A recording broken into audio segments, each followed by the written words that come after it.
I've had conversations with people who go to church. They claim to be Christians, and something happens, and in an attempt to make sense of it, why did God let this? What did I do? What was my sin?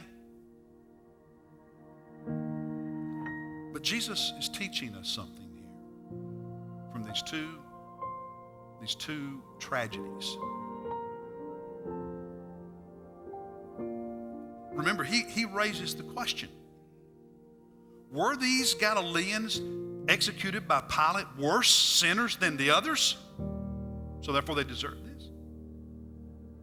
Were the 18 people who died when that tower fell on them, were they worse sinners than everybody else there in Jerusalem? And that's why it happened to them? And Jesus in both instances answered his own question, didn't he?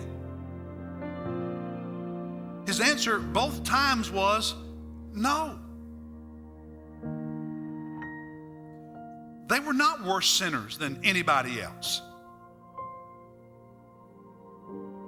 They were not worse sinners than the Galileans. They were not worse sinners than the other people in Jerusalem. No, and one of the things he's teaching us, there are many things, but one thing he's teaching us is that it is a mistake to automatically assume that tragedy is God's punishment for some sin in your life, or another person's life. Don't automatically go there and say there must be a particular sin, therefore God is judging and punishing them or me for that sin. Jesus is saying, no, that's not how it always works. That's a mistake. And there are many wrong assumptions we make.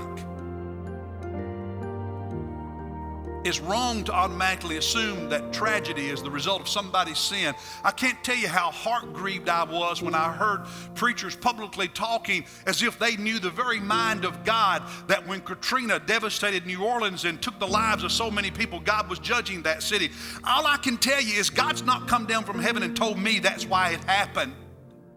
So don't blame God for things when you've not heard the very voice of God saying he did it and he did it for this reason.